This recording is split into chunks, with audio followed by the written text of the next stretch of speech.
कभी कभी इंसान को ऐसे रास्ते पर चलना पड़ता है जहां वह खुद खुशी से नहीं चुनता है, बल्कि उसे हालात मजबूर कर देते हैं। मैं भी नाचने का काम करती थी और यह काम मैं बिल्कुल भी अपनी खुशी से नहीं चुना था। मैं पैदा ही एक नाचने वाली के घर में हुई थी और इसलिए मुझे मजबूरन मुझे भी नाचने का काम ही करना पड़ा। मेरी माँ चाहती थी कि मैं पढ़ लिख कर कोई इज्जत से काम कर सकूं, लेकिन यह समाज हम जैसे लोगों को नहीं पढ़ने लिखने नहीं देता है और ना ही इज्जत से पैसे कमाने देता है। मेरी माँ ने मुझे एक सरकारी स्कूल में एडमिशन करवाया, तो वहाँ हर कोई मुझे देखकर एक ही बात बोलता है, यह तो नाचने वाली की बेटी है, इसका यहाँ क्या काम है, इसे तो खुशी शादी पर नाचने के लिए भेज दो ना। यहाँ तक कि मेरे टीचर भी मुझे नहीं छोड़ते थे और मुझे नीच नज़रों से देखते थे। मुझे सबसे पीछे बैठाया जाता था। मैं कुछ भी सवाल करती तो डांट कर चुप करा दिया जाता था। मुझे किसी काम में मदद चाहिए होती तो टीचर मेरी मदद नहीं करते और दूसरे बच्चों को मेरे पास भी नहीं आने देते, जैसे मुझे कोई छूत की बीमारी है जो उन्हें लग जाएगी। मेरी माँ नाचने गाने का काम करती थी। हमारे स्कूल में जब भी कोई फंक्शन होता था तो मुझे ज़रूर पार्टिसिपेट करवाया जाता था। मेरा नाच हमेशा से ही अच्छा रहता था।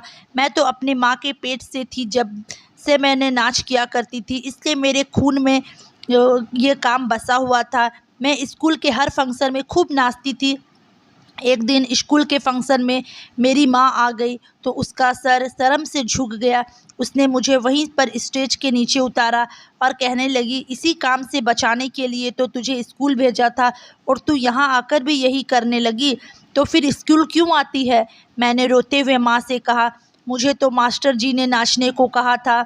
माँ ने मास्टर जी को बुरा भला कहा तो वह उल्टा मेरी माँ पर ही बरस पड़े और कहने लगे कि जो काम तेरी बेटी को आता है हम वही काम करवाएंगे ना, और फिर स्कूल में फंक्शन है तो कोई तो डांस करेगा ना, और तेरी बेटी ही क्यों नहीं, अच्छे घराने के बच्चों को तो हम नाचने को नहीं कह सकते हैं ना। यह सुनकर मेरा मन बहुत दुखी हुआ और माँ ने मुझे स्कूल से भी हटा दिया और फिर मैं अपने घर पर ही रहने लगी। लेकिन मेरे अंदर नाचने का बहुत शौक़ पैदा हो गया था, क्योंकि मुझे यह बात अच्छी तरह से समझ में आ गई थी कि इस काम के अलावा और कोई काम दुनिया मुझे करने नहीं देगी। मैं कहीं भी जाऊंगी मेरी पहचान इसी नाम से होगी, मैं भी नाचने वाली की बेटी हूँ। नाचना मेरा पैशन है, क्योंकि मन को अगर पता चलता तो मेरी हड्डियाँ तोड़कर क्योंकि माँ को अगर पता चलता तो वो मेरी हड्डियाँ तोड़कर रख देती। माँ नहीं मुझे अपने साथ किसी महफ़िल में नहीं ले जाती थी और ना ही बगल के घर तक भी मुझे घर से बाहर निकलने देती। माँ ने मुझे हर संभव पर्दों पे छुपा कर रखा था ताकि दुनिया मुझे माँ के ज़रिए नहीं पहचाने और मुझे भी यही काम नहीं करना पड़े। लेकिन किस्मत ने मुझे इसी काम में ही निपुण बनाया था। एक दिन माँ को बहुत तेज़ बुखार हुआ और 3 दिन के अंदर माँ चल बसी। वैसे पता चला कि माँ को डेंगू बुखार हुआ था और इसी वजह से माँ की जान नहीं बच पाई। मेरी उम्र उस समय मात्र 17 साल की थी। माँ की मौत पर मैं बड़ी मुश्किल से मोहल्ले वालों को जमा किया था, क्योंकि कोई भी आने के लिए तैयार नहीं था। सबका यही कहना था कि एक नाचने वाले की अर्थी कौन उठाएगा। लेकिन जब मैंने खूब रोना धोना किया और मैंने कहा कि मेरी माँ हिंदू औरत है और उनकी अर्थी उठाने मोहल्ले वालों की जिम्मेदारी है, तो कुछ शरीफ लोग आए और माँ की अर्थी उठाई गई। माँ की चिता को आग लग चुकी थी और अब ना ही मेरे पास खाने के लिए पैसे बचे थे और ना ही घर का किराया देने के लिए। हमने सारी ज़िंदगी बहुत पैसा कमाया था, लेकिन हमने अपना घर कभी नहीं ख़रीदा था, क्योंकि हमारे घर बदलते रहते थे। मोहल्ले वाले हमें किसी एक घर में रहने ही कहाँ देते थे। जिसको भी मेरी माँ का काम का पता चलता वो पत्थर मार कर हमें मोहल्ले से निकाल देता। इसलिए हम किराए के घर बदलते रहते थे। अब माँ चल गई तो एहसास हुआ अपना घर होना कितना ज़रूरी होता है। मकान मालिक सिर पर आकर खड़ा हो गया। मैंने उससे कुछ वक्त टाइम मांगा और फिर इत्तेफाक से अगले ही रात को घर का दरवाज़ा बजा। मैंने जैसे ही दरवाज़ा खोला, एक आदमी दरवाजे पर खड़ा था। उसकी बड़ी बड़ी मूछें थी। वह बड़ी सी गाड़ी पर आया था। मुझे देखकर मेरी माँ का हाल पूछने लगा। मैंने उसे बताया कि मेरी माँ की मौत हो चुकी है। यह सुनकर उसके चेहरे पर कुछ परेशानी आ गई। फिर वह कहने लगा, उसने तो मुझसे वादा किया था कि वह मेरी बेटी की शादी पर नाचेगी। मैंने तो अपने दोस्त यार को भी बता दिया है कि वह नाचेगी। उसका नाच बहुत ही मशहूर है। अब मैं क्या करूँगा? मेरे पास उसके सवालों का कोई जवाब नहीं था। मैंने दरवाज़ा बंद करने लगी तो उसने अचानक से ही दरवाज़ा पकड़ लिया और कहने लगा, तू कौन है? तू भी तो अपनी माँ जैसी दिखती है। अगर तू आकर नाचेगी तो मैं तुम्हें पैसे दे दूँगा। उनकी बात सुनकर मैं कुछ पल के लिए सोच में पड़ गई। मैंने आज तक किसी महफ़िल में नहीं नाची थी और ना ही कभी किसी महफ़िल में नाच गाना किया था। लेकिन अब मुझे पैसे की बहुत ज़रूरत थी और मेरी माँ भी नहीं थी। अगर मैं मेरी माँ के नाम से ही काम शुरू करती तो जल्दी मेरा नाम बन जाता और ज़िंदगी आसान हो जाती। यही सोचकर मैंने हाँ कर दी और उस आदमी के साथ चल पड़ी। उसकी बेटी की शादी थी। वह कोई बड़ा ज़मींदार था जहाँ बड़े-बड़े लोग आए हुए थे। मैंने बहुत ही मन से नाचना शुरू कर दिया। मेरा दिल खून के आंसू रो रहा था, लेकिन यह नाच मेरी नई ज़िंदगी दिलवाने वाला था। यह सोचकर मैं नाचती रही। फिर वह आदमी सुबह का सूरज निकलने के समय मुझे नोटों से भरकर बैग लेकर मेरे घर छोड़ आया। मैं एक ही रात में इतना पैसा कमा कर लाई थी जितना कोई शरीफ इंसान पूरे महीने मेहनत करके भी नहीं कमा सकता था। और इसलिए मैं अपने काम में पक्की हो गई और मैंने सोच लिया कि अब मैं यही काम करूँगी। मैं बिल्कुल भी अपनी माँ की जैसी ही थी। इसलिए वह मुझे अपनी माँ की जगह लेने आए। ज़्यादा समय नहीं लगा। मैंने सारी ज़िंदगी अपनी माँ को नाचते देखा था, इसलिए मेरे पैर भी उसी की तरह थे। मैं जिस महफ़िल में भी जाती उसकी जान बन जाती थी। लेकिन यह काम मुझे बहुत ज़्यादा अच्छा नहीं लगता, क्योंकि मर्द बहाने-बहाने से मेरे करीब आते और मैं नाचने लगती तो वह मुझे छूने की कोशिश करते थे। वह कंधे पर मेरा हाथ रखते थे और कभी-कभी तो ज़बरदस्ती मेरे साथ फ़ोटो खिंचवाने के बहाने मेरे इतने पास आ जाते थे कि मेरे लिए साँस लेना भी मुश्किल हो जाता था। लेकिन मैं कुछ नहीं कर पाती थी, क्योंकि मुझे इसी काम के पैसे मिलते थे। मैं भी अपनी माँ के जैसे ही होती जा रही थी। सारा दिन सोई रहती थी और सारी रात महफ़िल में खूब रौनक लगती। मेरे पास बहुत पैसा आ गया, लेकिन अगर कुछ नहीं था तो वह था सुकून। मेरी ज़िंदगी में बिल्कुल भी सुकून नहीं था। हर वक्त मेरी अंतरात्मा मुझे पहचानने से इनकार करती रहती। अब मुझे समझ में आ गया था कि मेरी माँ मुझे इस काम से क्यों दूर रखना चाहती थी। मैंने उसे भी इस तरह बेचैन और तड़पते हुए देखा था। शायद मेरी माँ भी तो यह काम से खुश नहीं रहती होगी। खैर, अब इस काम के सिवा तो मेरे पास कुछ भी नहीं था, इसलिए बड़ी मजबूरी में ही सही, लेकिन मैं यह काम कर रही थी। और एक दिन एक कमिश्नर के बेटे की शादी थी। शादी से एक रात पहले मर्दों के लिए महफ़िल रखी गई थी और इस महफ़िल में मुझे ख़ास तौर पर बुलाया गया था। मैं तैयार होकर इंतज़ार कर रही थी कि मेरे लिए कोई गाड़ी आएगा, क्योंकि मुझे जिस भी महफ़िल में जाना होता वो घर से ले जाता और घर पर ही छोड़ देता। जैसे ही दरवाजे पर दस्तक हुई तो मैं जल्दी से ताला लेकर निकल पड़ी। देखा तो एक पुलिस वाला मुझे लेने के लिए खड़ा था। उसने एक नज़र मुझ पर डाली और फिर नज़रें चुरा गया। शायद वह मेरी खूबसूरती से नज़र चुरा रहा था। फिर मेरे पीछे की वजह भी मुझसे नफ़रत महसूस हो रही थी। मैं समझ नहीं पाई कि मैं उसके साथ गाड़ी में बैठकर चल पड़ी। सारा रास्ता खामोशी से गुजरा। पुलिस ऑफिसर था। मेरी नज़र बार-बार उसके ऊपर पड़ रही थी। पर ऐसे रिश्तेदार पुलिस वाला किसी औरत की ज़िंदगी में शामिल हो जाए तो वो कितनी भाग्यशाली होगी। मैं ये सोचती रही। यही बात मेरे दिल दिमाग में चलने लगी थी। एक पुलिस वाले पति के साथ तो औरत बड़ी ही सुरक्षित होती होगी। मैं तो बिल्कुल ही सुरक्षित नहीं थी। हर महफ़िल में ना जाने कितने ही मर्द मेरे साथ कुछ ऐसा कर जाते थे जिसे बताते हुए मुझे शर्म आती थी। मैं महफ़िल में पहुंची तो मुझे देखकर हर कोई तालियां बजाने लगा। हर तरफ सीटी की आवाज़ सुनाई देने लगी। खूब ज़ोर-ज़ोर से गाने चलाए जा रहे थे और फिर मैं नाचने लगी। वहाँ मौजूद एक इंसान मुझे चूमने लगा, लेकिन अगर कोई इंसान चुप था तो वह पुलिस ऑफिसर था, जो काफ़ी दूर पर खड़ा था और बस मुझे ही देख रहा था। लेकिन उसके चेहरे पर कोई खुशी नहीं थी, ना ही कोई जोश, और बिल्कुल खामोश था। वो जिस तरह से मुझे देख रहा था, ऐसा लग रहा था उसे यह सब कुछ पसंद नहीं आ रहा है। मैंने उसकी तरफ देखा और दिल में उसके लिए इज्जत बढ़ गई। वाक़ई में वो बहुत ही शरीफ और अच्छा इंसान था। शायद वह अपनी ड्यूटी की वजह से यहाँ मौजूद था, क्योंकि यह कमिश्नर की बेटी की शादी थी, इसलिए वह इस सब का हिस्सा था। ऐसे ही सुबह हो गई और फिर जब वह मुझे छोड़ने के लिए मेरे घर तक आया, तो मुझे गाड़ी से उतरते हुए कहने लगा, आप बहुत खूबसूरत है, आपको ये सब काम करना शोभा नहीं देता। उसकी बात सुनकर मैं शर्मिंदगी से सर झुका लिया और कहा, इसके इसके सिवा मुझे कोई काम नहीं आता है और ना ही दुनिया मुझे कोई काम करने देती है। मैं घर में दाखिल हो गई और वो वापस चला गया। मेरे दिलो दिमाग में उसकी परछाई बैठ गई थी और मैं दिल ही दिल में उससे प्यार करने लगी थी। क्या पता अब मैं उसे कभी देख पाऊँगी या नहीं। और फिर अगले ही समय दरवाजे पर दस्तक हुई। मैंने देखा कि फूलों के गुलदस्ते के साथ कीमती उपहार था। मैं हैरान हो गई कि यह किसने भेजा है, और जब कॉल करके देखा तो उसमें कार्ड खोल कर देखा तो उसमें कार्ड था। हिंदी में लिखा था, इसलिए मैं थोड़ा बहुत पढ़ सकती थी। उसमें लिखा था कि आप पर यह चीज़ शोभा नहीं देती, आप पर यह चीज़ शोभा देती है, लेकिन महफिल में नहीं, तन्हाई में। मैं खुद ब खुद मेरे चेहरे पर मुस्कुराहट चली आई थी, क्योंकि इन शब्दों ने मुझे बता दिया था कि यह उपहार किसने भेजा है। मेरा दिल खिल उठता, ऐसा लग रहा था जैसे मेरी बंजारा ज़िंदगी में बाहर आ गई है। मैंने उसको उठाया, उसमें पायल थी। मैंने जल्दी से अपने पैरों पर पहन लिया। एक इंसान मेरी ज़िंदगी का हिस्सा बन जाए और हमेशा के लिए मुझे अपना लेता, तो मैं दिल से प्रार्थना करने लगी। और शायद प्रार्थना कबूल करने का ही कोई पल था, क्योंकि उस दिन के बाद वह इस तरह के उपहार आना शुरू हो गए। और एक दिन वह खुद चल कर आया और उसे देखकर मेरी खुशी की कोई सीमा ही नहीं रही। हम दोनों की मुलाकात ना रुकने वाला सिलसिला शुरू हो गया था। वह चाहता था कि मैं इज्जत की ज़िंदगी गुजारूं और इस नाच गाने से निकल जाऊं। मैं भी यही चाहती थी कि वह मुझे अपना लेता। मैं दिल से प्रार्थना करती थी। शायद ये प्रार्थना कबूल होने का ही कोई पल था, क्योंकि उस दिन के बाद से इस तरह के उपहार आना शुरू हो गए थे। और फिर एक दिन वह खुद चल कर आया और उसे देखकर मेरी खुशी की कोई सीमा नहीं रही।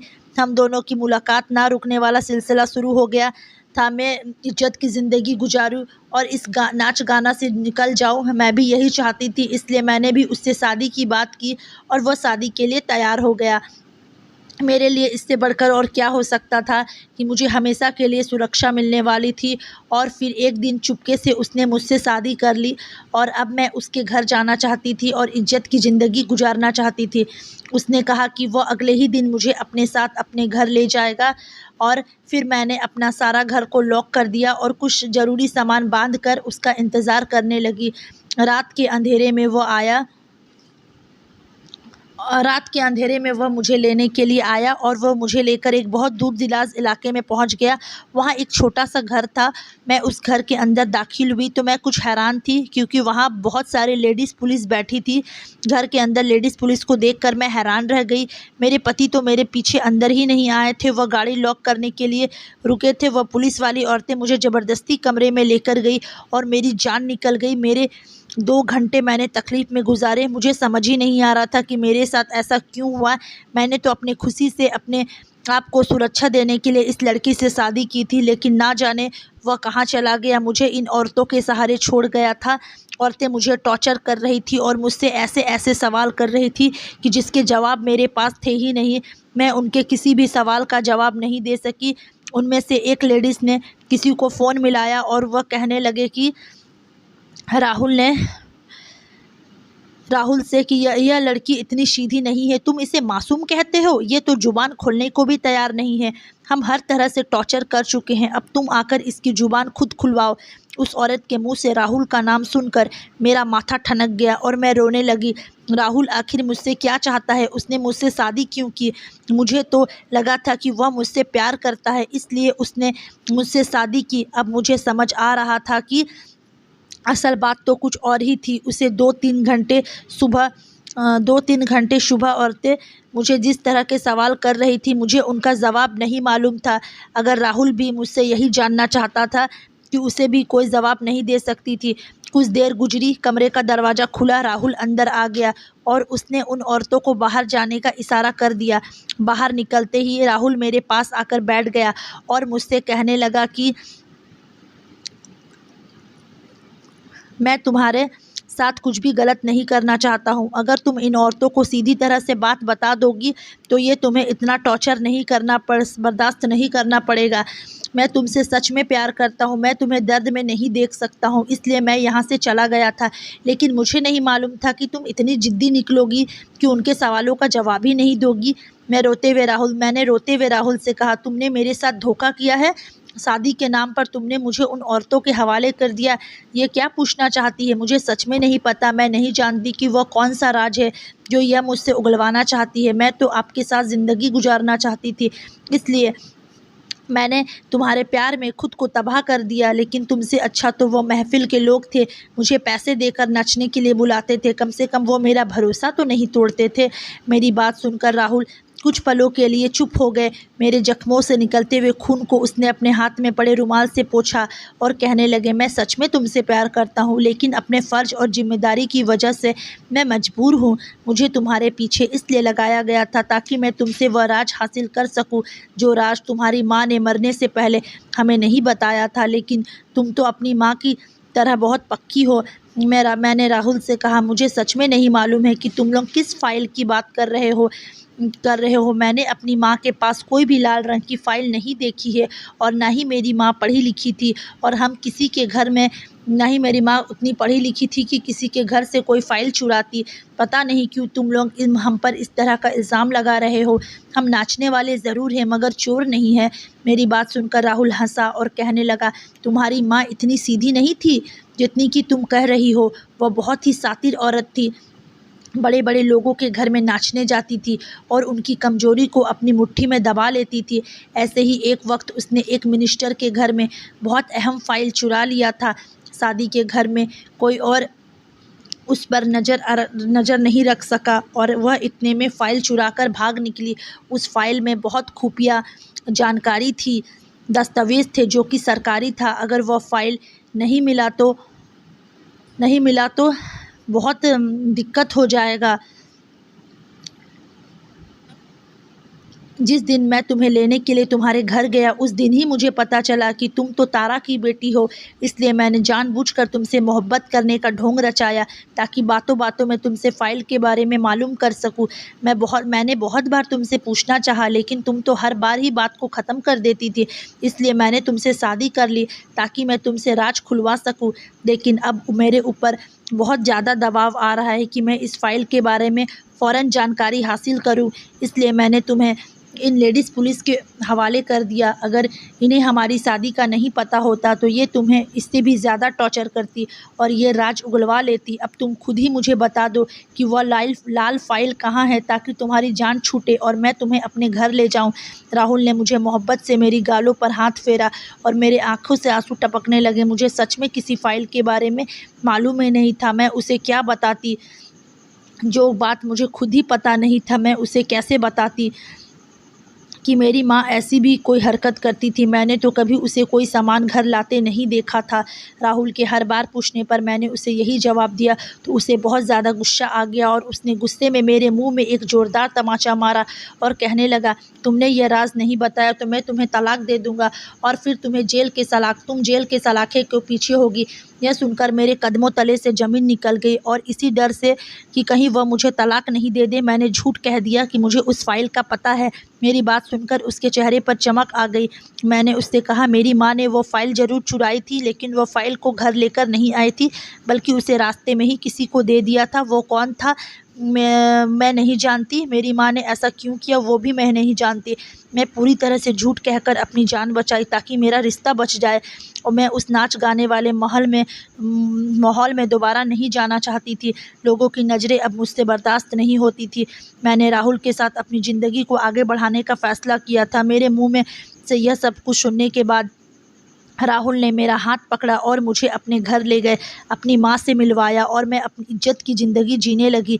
मेरे ससुराल वाले को यह नहीं मालूम था कि राहुल मुझे कहाँ से लेकर आए हैं और मैं क्या काम करती थी। मेरी और राहुल की शादी को 3 महीने हो चुके थे और एक दिन मैं अपनी घर में पूरी तरह से खाली करने के लिए गई, क्योंकि मकान मालिक चाहता था कि मैं घर की चाबी उसे वापस कर दूं ताकि वह किसी दूसरे किराएदार को घर भाड़े में दे सके। जब मैं घर पहुंची तो घर सारा उल्टा पड़ा हुआ था। मैं जानती थी कि यह काम राहुल का किया हुआ है या उनके साथियों का ही होगा, इसलिए खामोशी से मैं अपना सामान समेटने लगी। मैं अपनी माँ की यादों को एक जगह इकट्ठा करने लगी। अचानक ही मुझे अपनी माँ की एक बात याद आ गई। मेरी माँ ने मरते समय मेरा हाथ पकड़कर रोते हुए मुझसे कहा था कि मैंने ज़िंदगी में बहुत कुछ गलत काम किया है, लेकिन मैं ये सब कुछ ठीक करना चाहती हूँ और इसलिए मैंने एक बहुत कीमती चीज़ हासिल की है जिसकी वजह से मेरे सारे पाप धुल जाएंगे। उस वक्त माँ की बातें मुझे कुछ समझ में नहीं आ रही थी, लेकिन आज माँ की सामान को समझते हुए यह बात मेरे दिमाग में आ गई थी कि माँ उस फाइल के बारे में तो बात नहीं कर रही थी। उस फाइल में ऐसा क्या था कि माँ के सारे पाप धुल जाते। उसकी फाइल को हासिल करने के लिए मिनिस्टर साहब ने पूरी पुलिस फोर्स मेरे पीछे लगा दिया था। यही सब सोचते हुए मैंने माँ का ज़रूरी सामान बांध दिया और बाकी सब कुछ इस वक्त कबाड़ वाले को बुलाकर बेच दिया। घर पूरी तरह से खाली हो गया था। मेरी माँ मुझे हमेशा कहा करती थी कि अगर तुम्हें कभी भी मेरी याद आए तो अपने पिता की फ़ोटो को सीने से लगा लेना। मैंने दीवार पर नज़र डाली तो वहाँ सालों से एक ही जगह पर टिकी मेरे पिताजी की फ़ोटो थी। मैंने पिताजी को फ़ोटो को सीने से कभी नहीं लगाया था क्योंकि मुझे अपने पिता से बिल्कुल भी प्यार नहीं था। मैंने तो कभी उसे देखा भी नहीं था, लेकिन आज माँ की बहुत याद सता रही थी, इसलिए मैंने वह फ़ोटो को उतार कर अपने सीने से लगाया।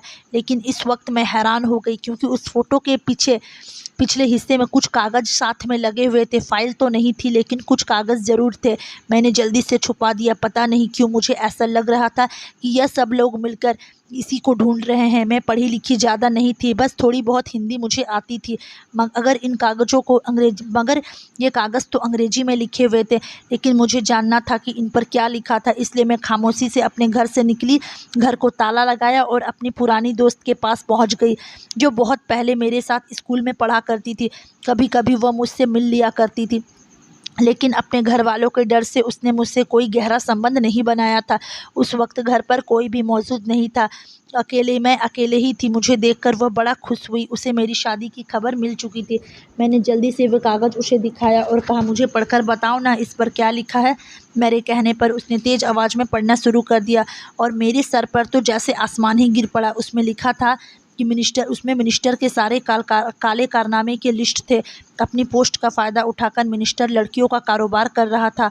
इस बात की खबर मेरी माँ को हो गई थी। मेरी माँ ने वो सारे कागज़ चुरा लिए जिस पर वो सारी बात लिखी हुई थी कि वो लड़कियों को कब और कहाँ से अगवा करके कहाँ पहुँचाया करता था। मेरी माँ अब नाचने की काम को पसंद नहीं करती थी। बस मुझे थोड़ी बहुत हिंदी आती थी। अगर इन कागज़ों को अंग्रेज़ी में लिखा था, मुझे ये जानना था कि इन पर क्या लिखा था। इसलिए मैं खामोशी से अपने घर से निकली, ताला लगाया और अपनी पुरानी दोस्त के पास पहुंच गई, जो बहुत पहले मेरे साथ स्कूल में पढ़ा करती थी। कभी कभी वह मुझसे मिल लिया करती थी, लेकिन अपने घर वालों के डर से उसने मुझे कोई गहरा संबंध नहीं बनाया था। उस वक्त घर पर कोई मौजूद नहीं था। वो अकेले ही मुझे देखकर बड़ा खुश हुई। उसे मेरी शादी की खबर मिल चुकी थी। मैं जल्दी से वह कागज़ उसे दिखाए और कहा कि मुझे पढ़कर बताओ ना, इस पर क्या लिखा है। तो मेरे कहने पर वो तेज़ आवाज़ से पढ़ना शुरू कर दिया। मेरे सर पर आसमान गिर पड़ा। उसमें मिनिस्टर के सारे काले कारनामे की लिस्ट थी। अपनी पोस्ट का फ़ायदा उठाकर मिनिस्टर लड़कियों को कारोबार कर रहा था। इस बात की खबर मेरी माँ को हो गई थी। मेरी माँ ने सारी कागज़ को चुरा लिया जिस पर सारी बात लिखी हुई थी कि वह लड़कियों को कब कहाँ से अगवा करके किसके पास पहुँचाया करता था। मेरी माँ अब नाचने की काम पसंद नहीं करती थी, लेकिन बहुत मजबूरी में यह काम कर रही थी। जब उसे ये लगा कि अब वह कुछ ही दिनों के मेहमान है, तो अपने पाप को धोने के लिए उसने यह रास्ता नज़र आया और उसने ये फ़ाइल चुरा ली ताकि पुलिस के हवाले कर सके। लेकिन इससे पहले ही वह इस दुनिया से चली गई। और अब मैं जान गई थी कि अगर ये फ़ाइल पुलिस वालों को मिल गई तो वह मिनिस्टर के खिलाफ़ कार्रवाई नहीं करेंगे, क्योंकि यहाँ कानून सच में अंधा ही था। गुनहगार को सज़ा नहीं मिलती है और बेगुनाह को जेल से निकलना मुश्किल होता है। मैंने बहुत सोच समझकर अपनी दोस्त की मदद से तमाम कागज़ की वीडियो बनाई और उसे सोशल मीडिया पर अपलोड कर दिया और फिर यह फ़ाइल लेकर मैं अपने पति के घर चली गई। राहुल मुझे देखकर कहने लगे, तुम कहाँ चली गई थी। मैंने वह कागज़ उनके हाथ में पकड़ा दिया और उनसे कहने लगी कि आप जिस चीज़ का पता मुझसे पूछ रहे थे वह यह है, अगर आप सच में ही ईमानदार ऑफिसर है तो मिनिस्टर के खिलाफ़ रिपोर्ट दर्ज करवाइए। यह सब पढ़कर राहुल भी शॉक्ड हो गए थे। उन्होंने यही बात बताया था, लेकिन जब मैं सब कुछ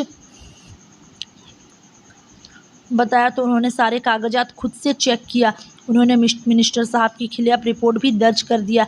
बाकी इस मामले में क्या होगा क्या नहीं, हम दोनों नहीं जानते। राहुल पर उसके ऊपर बहुत प्रेशर था कि वह इस मामले को दबा दे, लेकिन वह ईमानदारी से अब तक अपने फैसले पर डटे हुए थे। लेकिन उन्हें कब तक पैरों पर खड़ा रहने दिया जाएगा, मैं भी नहीं जानती। हमारे मुल्क में ईमानदारी से नौकरी करने वालों को इस कदर मुश्किल बना दिया है कि अगर कोई इंसान कभी सही रास्ते पर चलना भी चाहे तो उसे नौकरी से निकाल दिया जाता है। शायद इसलिए मुल्क में नहीं चैन है, ना ही शांति रही है और ना ही इंसाफ रहा है। तो दोस्तों, कहानी यहीं तक थी। अगर आप लोग को कहानी अच्छी लगी होगी तो वीडियो को लाइक ज़रूर कीजिएगा, और अगर यहाँ तक आप आ गए हैं तो चैनल को सब्सक्राइब करके जाना बिल्कुल भी नहीं भूलिएगा, ताकि इसी तरह की अच्छी अच्छी सस्पेंस कहानियों के साथ मैं रोज़ाना आप लोगों से मिलती रहूँगी। चलिए मिलते हैं नेक्स्ट कहानी पर, तब तक के लिए बाय बाय, टेक केयर, अपना ख्याल रखिए और खुश रहिए। Bye bye.